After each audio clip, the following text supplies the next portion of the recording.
Hate speech के मामले में मुफ्ती सलमान अजहरी साहब को आज 11:30 बजे गुजरात पुलिस ने गिरफ्तार कर लिया है। हम आपको बतला दें दोस्तों, मुफ्ती सलमान अजहरी साहब ने 31 जनवरी को जूनागढ़ की सरजमीन पर एक प्रोग्राम किया था। उस प्रोग्राम में तकरीर के दौरान मुफ्ती सलमान अजहरी साहब ने एक शेर पढ़ा था। वो शेर ये था कि कुछ देर की खामोशी है फिर शोर आएगा, कुत्तों का वक्त है हमारा दौर आएगा। ये शेर और छोटी सी क्लिप सोशल मीडिया पर बहुत वायरल हुई। उसको वायरल करने वाले बीजेपी के कुछ कार्यकर्ता थे और कुछ कट्टर हिंदू थे। इस शेर को तोड़ मरोड़ कर बयान किया गया और मुफ्ती सलमान अजहरी साहब को फंसाया गया। उसके बाद मुफ्ती सलमान अजहरी साहब के खिलाफ FIR दर्ज हुई और आज 11:30 बजे मुफ्ती सलमान अजहरी साहब को गिरफ्तार कर लिया गया। कहा यह जा रहा है कि मुफ्ती सलमान अजहरी साहब को जूनागढ़ ले जाया जाएगा, फिर वहां पर उन पर कार्रवाई होगी। हम आपको बतला दें, मुफ्ती सलमान अजहरी साहब ने अपने उस शेर की वजाहत बयान की है। कल रात एक तकरीर के दौरान मुफ्ती सलमान अजहरी साहब ने अपने उस शेर की वजाहत बयान की है। ये वो क्लिप भी आपको हम सुनाएंगे। बाद में हम आपको बतलाएंगे कि हेट स्पीच कौन लोग दे रहे हैं, गिरफ्तार किनको किया जा रहा है। गुजरात में हमारे मुतालिक कुछ FIR दर्ज की गई और उसको लेकर कुछ लोग परेशान, क्या होगा। मेरे अजीजों, तुम क्यों इतने घबराए हुए हो, तुम क्यों इतने डरे हुए हो?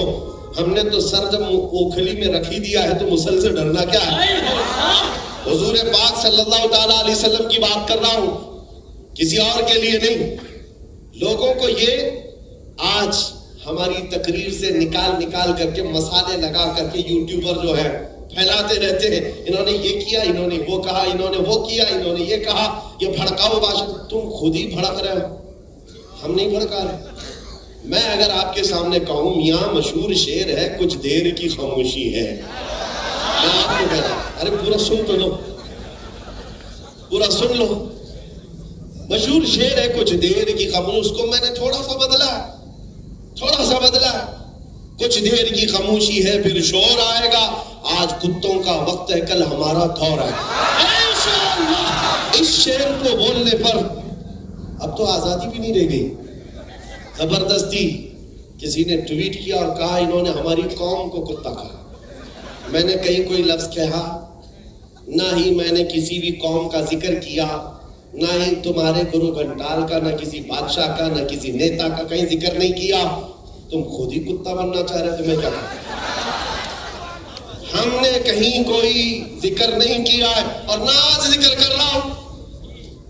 मियां अगर कोई कुत्ता कहकर पुकारे, आप क्यों भड़क रहे हो? आपको तो अल्लाह ने इंसान बनाया है। इसलिए मेरे अजीजों, ये जो माहौल बनाया गया है डर और खौफ का, मैं ये चाहता हूं कि इश्क मुस्तफा जिसके सीने में आए, सबसे पहला असर ये दिखाता है इश्क में बेखौफ होकर जिए, बेखौफ होकर जीना चाहता है। ये तो थे आला हजरत जो समंदरों की लहरों में ये ऐलान कर रहे थे। मैं जो बात कह रहा था वो यही है, हालात जैसे भी बिगड़ते जाए, खराब होते जाए, मैं ये कहता हूं तूफान कर रहा है मेरे अज़्म का तवाफ। दुनिया समझ रही है कश्ती भंवर में है, दुनिया समझ रही है कि कश्ती भंवर में है। अरे कश्ती भंवर में नहीं, ये तूफान मेरे हौसलों का तवाफ कर रहा है। तूफान मेरे हौसलों का तवाफ कर रहा है। वो इमाम इश्क व मोहब्बत था जो समंदरों की लहरों में और मौजों में भी बेखौफ होकर जीता रहा, और वो जहाज बगैर डूबे जिद्दा के साहल पर लग ही गया। फिर वो बात पक्की हो गई, जहाज चलाने वाले कैप्टन की बात रह गई, हमारे कैप्टन की बात अल्लाह ने रख ली।